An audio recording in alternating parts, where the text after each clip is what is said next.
Bonjour à tous et bienvenue sur Rare à l'écoute, le podcast dédié aux maladies rares. Aujourd'hui, dans le cadre de notre série dédiée au lymphome T cutané, nous évoquons le syndrome de Sézary. Et pour en parler, nous avons le plaisir d'accueillir le docteur Marie Perrier-Muset. Bonjour, docteur Perrier-Muset. Bonjour. Docteur Perrier-Muset, vous êtes dermatologue au sein du service de dermatologie de l'hôpital Lyon-Sud et vous êtes également clinicienne du centre de référence de Lyon qui fait partie du réseau du GFELC, le groupe français d'études des lymphomes cutanés. Alors pour commencer, une question assez simple. Qu'est-ce que le syndrome de Sézary? Quelle est sa physiopathologie? Alors en effet, pour commencer et pour introduire le syndrome de Sézary, il faut dire que c'est une pathologie cancéreuse. C'est un lymphome cutané, un lymphome T, initialement qui a été décrit par un dermatologue français qui a laissé son nom à la maladie. Et parmi tous les lymphomes cutanés, c'est un lymphome qui est rare, puisque ça représente environ 2% de tous les lymphomes cutanés décrits et recensés actuellement.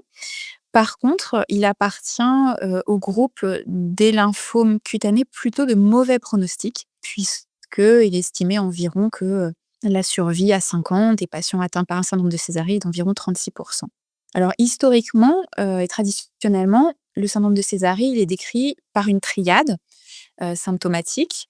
Premièrement, au niveau de la peau, il se manifeste par un tableau d'érythrodermie, donc un érythème cutané qui atteint au moins 80 de la surface corporelle. Deuxièmement, par des polyadénopathies diffuses.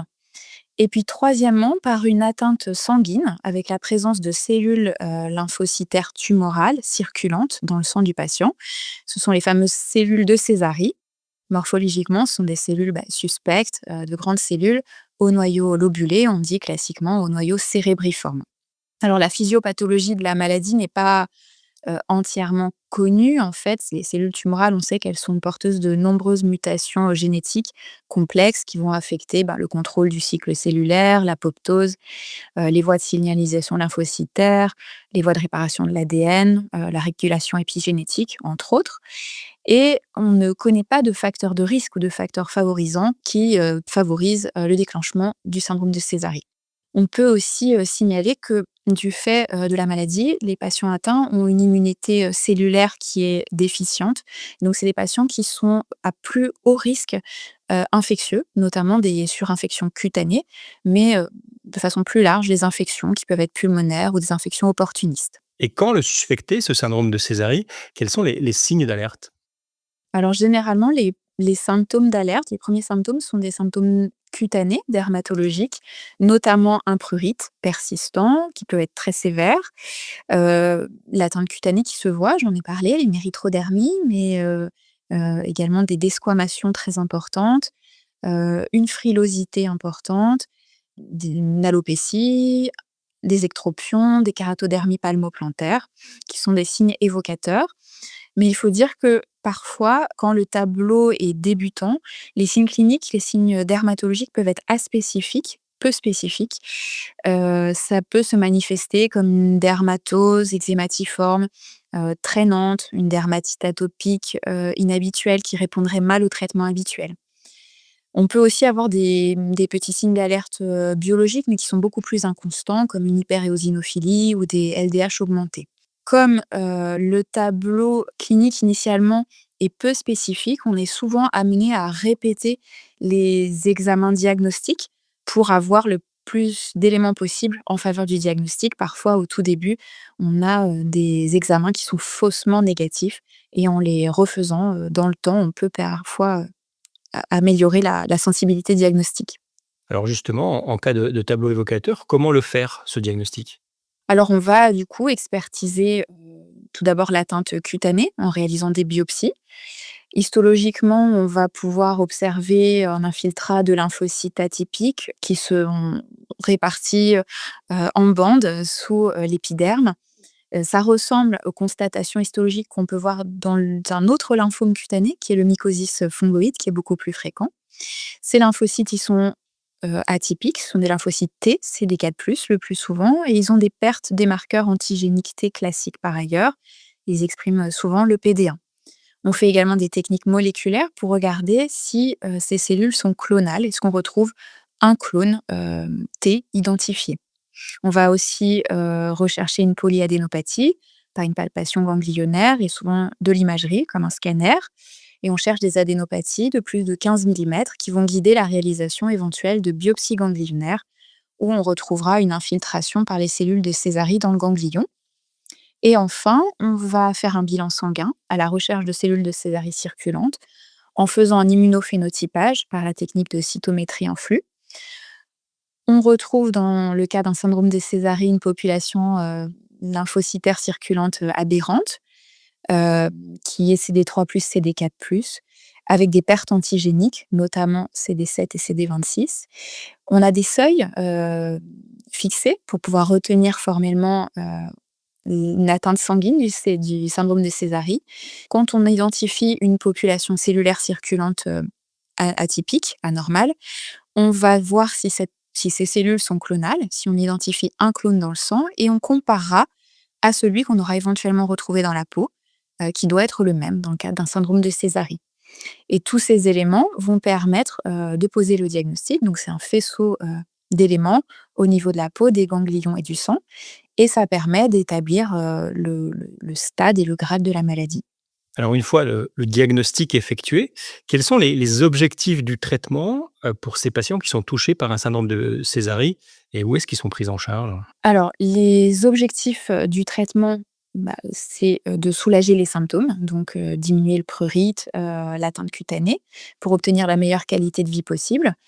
Donc le but des traitements, c'est de réduire ou éliminer les lésions cutanées visibles et de réduire le taux de cellules de Sésarie sanguines circulantes le plus longtemps possible, avec le moins d'effets secondaires possible.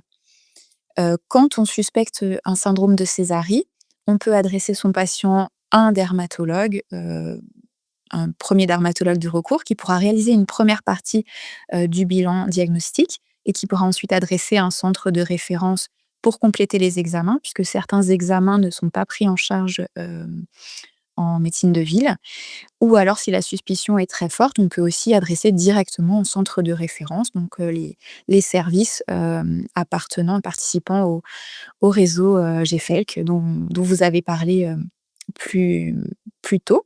Et on peut retrouver la liste de ces centres sur le site internet du GFELC en tapant GFELC sur Internet. Si on s'intéresse maintenant à la prise en charge des patients, notamment dans les centres de référence, quelles sont les prises en charge proposées? Alors la prise en charge, elle est toujours discutée, comme il s'agit d'une pathologie cancéreuse, est toujours discutée en RCP, qui peut être une RCP hospitalière locale, avec la participation de dermatologues, formés, d'hématologues. Il y a aussi des RCP qui sont, nationales, sont des RCP, de recours. Il y a environ 6 réunions par an, pour des cas diagnostiques difficiles ou des décisions thérapeutiques. La décision thérapeutique, elle est, de toute façon dépendante de chaque patient. Elle est basée sur son état général, ses comorbidités, pathologies associées, également sur son mode de vie, par exemple, en fonction de son activité professionnelle, de contraintes, on va dire, plus géographiques, ou pratiques. Et donc on en discute également avec le patient en fonction des objectifs et de ce qui est possible et envisageable pour lui. Donc sur le plan, thérapeutique, on a des traitements plutôt de première ligne et des traitements de seconde ligne qu'on peut discuter et proposer. Dans les traitements de première ligne, on a des traitements, on va dire, immunomodulateurs, comme la photochimiothérapie extracorporelle, l'utilisation, par exemple, de méthotrexate à petite dose, d'interférons, également des traitements de la famille des rétinoïdes, en sachant que certains de ces traitements peuvent être combinés entre eux. Et puis, on a des traitements plutôt de deuxième ligne, qui sont des immunothérapies ciblées, avec des anticorps monoclonaux, qui peuvent être couplés à de la chimiothérapie. On a des chimiothérapies qu'on utilise seules, des monochimiothérapies ou des chimiothérapies en association, donc des polychimiothérapies. On peut mentionner aussi le fait que, à chaque étape, soit de l'instauration d'un traitement, soit de changement de traitement, on regarde toujours est-ce qu'on a des essais cliniques, disponibles qui pourraient, correspondre, ce qui permet d'avoir recours à des nouvelles molécules.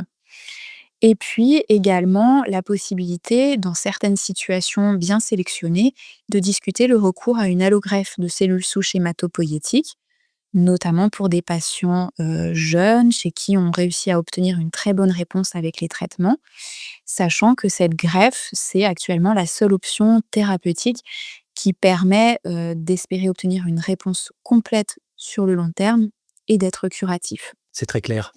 Et alors au-delà de la prise en charge médicamenteuse, est-ce qu'il y a d'autres choses qu'on peut proposer aux patients? Alors, on va avoir effectivement des traitements plus symptomatiques qui visent à améliorer le confort cutané, donc notamment les traitements antiprurigineux classiques, les antihistaminiques, des préparations émollientes pour lutter contre le problème de desquamation, les dermocorticoïdes à visée anti-inflammatoire. On a également la possibilité d'utiliser les antibiotiques pour tous les épisodes de surinfection. On peut utiliser des prophylaxies anti-infectieuses dans les situations où on peut avoir des lymphopénies assez profondes. Et puis, il faut également envisager tous les soins de support disponibles, notamment les consultations psychologiques. C'est quand même une pathologie très affichante qui peut entraîner une altération de la qualité de vie très importante, puisque l'atteinte corporelle est atteinte. Et puis toutes les aides sociales également, pas hésiter à se rapprocher d'une assistante sociale pour tout ce qui est arrêt maladie, par exemple. On fait également appel aux consultations de préservation de la fertilité, notamment lors d'utilisation de certaines chimiothérapies pour des patients jeunes qui auraient des projets de grossesse. Et puis, on peut faire appel également à des associations, tant pour les patients que pour les aidants. On peut citer notamment l'association ELI, qui s'écrit E2LYE. C'est l'association Ensemble Leucémie Lymphome Espoir, qui peuvent également proposer des recours et des soutiens.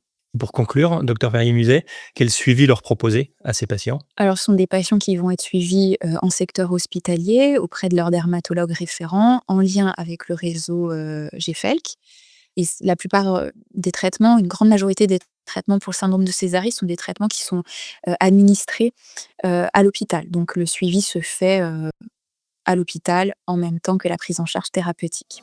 Merci infiniment, docteur Perrier-Muset, de nous avoir fait mieux connaître cette maladie rare, qui est le syndrome de Sézary. Si vous désirez aller plus loin dans la connaissance de cette pathologie, nous vous donnons rendez-vous sur notre site internet www.raralecoute.com où de nombreuses informations sont à votre disposition. Nous vous remercions de votre fidélité et nous vous donnons rendez-vous sur la chaîne Rare à l'écoute pour une prochaine maladie rare. À très vite.